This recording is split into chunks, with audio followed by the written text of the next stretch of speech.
Comment est-ce qu'une seule famille, partie d'une oasis quasi perdue au milieu de nulle part, a pu réussir à unifier tout un royaume en plein chaos?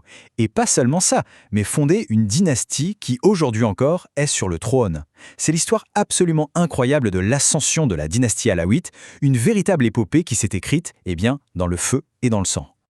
Au tout début du XVIIe siècle, il faut bien comprendre que l'idée même d'un Maroc unifié, c'est un lointain souvenir. Le pouvoir central s'est complètement effondré, ce qu'il reste une sorte de mosaïque de seigneurs de guerre, de confréries religieuses, de cités-États, et tout le monde se bat pour récupérer les miettes du royaume. Alors pour vraiment saisir comment les Alaouites ont pu monter en puissance, il faut s'imaginer le Maroc de cette époque. Et franchement, c'était un véritable champ de bataille. Le sultanat saadien, qui avait été si puissant, n'est plus que l'ombre de lui-même. Ça a laissé le pays à la merci de toutes les ambitions locales. Il faut s'imaginer une carte du pouvoir complètement éclatée. Les sultans saadiens, ils sont quasi impuissants à Marrakech. Le cœur du pays, lui, il bat au rythme d'une fédération ultra puissante, les Dalaïya. Au sud, des chefs comme Abou Hassoun dictent leurs propres lois. Le nord, c'est le terrain de jeu d'autres seigneurs de guerre comme Gaïlan et Elayachi. Et ce n'est pas tout, même des villes prospères comme Salé et Tétouan se sont carrément érigées en républiques indépendantes. C'est simple, c'est l'anarchie la plus totale. Et dans ce chaos, il y a un acteur clé, c'est la Zaouïa. Alors attention, il ne s'agit pas juste de monastères ou de lieux de prière. À cette époque, des Zaouïas comme celle de Dila ou d'Ilige, ce sont des véritables puissances politico-militaires. Elles ont leurs propres armées, leurs propres territoires, bref, elles sont au cœur de la lutte pour le pouvoir. Et c'est au milieu de tout ce tumulte qu'une nouvelle force va émerger. Et elle vient de loin, loin des centres de pouvoir habituels, d'une région reculée, le Tafilalet. C'est une famille de shérifs qui se dit descendante du prophète, les Alaouites, guidés par leur patriarche, Moulay Chérif. Le Tafilalet. Voilà le point de départ de toute cette histoire. Cette oasis, c'est une véritable porte sur le Sahara. C'est ici, à Sijil Massa, qui était un ancien carrefour commercial super stratégique, que les Alaouites vont, patiemment, jeter les bases de leur futur empire. Au début, les choses sont plutôt modestes. En 1631, les tribus du coin, qui cherchent surtout à être protégées, se tournent vers Moulay Chérif. Mais bon, une première défaite militaire le pousse à se retirer. Il passe alors le relais à son fils aîné, Moulay Mohamed.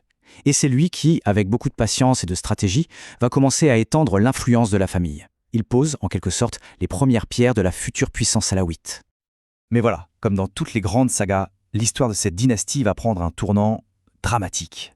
On pourrait presque dire shakespearien, avec un conflit fratricide entre deux hommes aux ambitions totalement opposées. D'un côté, on a Mohamed, le bâtisseur, plutôt prudent. De l'autre, Rachid, le cadet, qui est impatient et qui a un vrai génie militaire. La défaite de Mohamed face aux Dalaïa en 1649, c'est la goutte d'eau qui fait déborder le vase.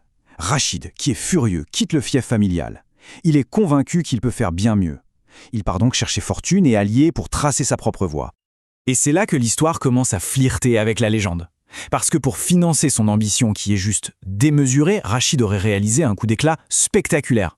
La tradition raconte qu'il se serait déguisé en femme pour s'introduire dans la forteresse d'un riche marchand juif, Ibn Mishal, avant de le tuer et de s'emparer de son trésor, un trésor immense.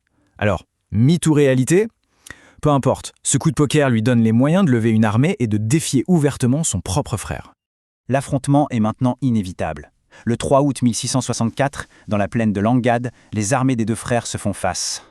Le sort de la bataille est scellé très vite. Moulay Mohamed tombe dès le début du combat. Rachid, même s'il est endeuillé par ce fratricide, devient le seul et unique chef de la famille alaouite. La voie vers le pouvoir suprême est désormais grande ouverte. Maintenant qu'il a éliminé son principal rival, son propre frère, Moulay Rachid se lance dans une conquête éclair. Son but, mettre fin à l'anarchie et unifier le Maroc sous sa seule autorité. Et le rythme de sa conquête est foudroyant. En moins de 10 ans, il soumet le pays tout entier. Il prend Fès en 1867 et là, il se fait proclamer sultan. L'année d'après, il anéantit la puissante Zaouïa de Dila. Puis il marche sur Marrakech et enfin il soumet la région du Souss. Un par un, tous les petits seigneurs locaux qui s'étaient partagé le royaume sont balayés. En 1670, c'est fait. Le Maroc est réunifié, une très longue et sanglante période de guerre civile prend fin. Et pour la première fois depuis des décennies, un pouvoir central fort est enfin rétabli. Mais attention, Rachid n'était pas qu'un conquérant. Sa stratégie était bien plus fine que ça. Il ne s'est pas contenté de gagner des batailles. Non, il a méthodiquement pris le contrôle des routes commerciales qui étaient la véritable source de richesse du pays.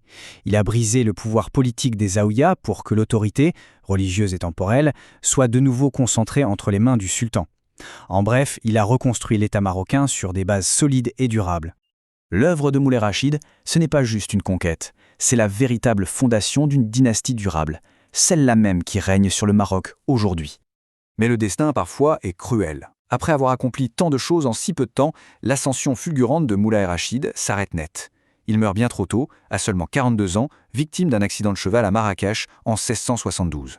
Son règne n'aura duré que 8 petites années, mais 8 années intenses et absolument décisives. Pourtant, son héritage est immense. Il ne faut surtout pas voir en lui qu'un guerrier impitoyable. C'était aussi un homme de lettres, un politicien très avisé, un bâtisseur. La magnifique médersa chératine qu'il a fondée à Fès en est la preuve. C'est un symbole fort qui montre que la reconstruction du pays était aussi culturelle et spirituelle.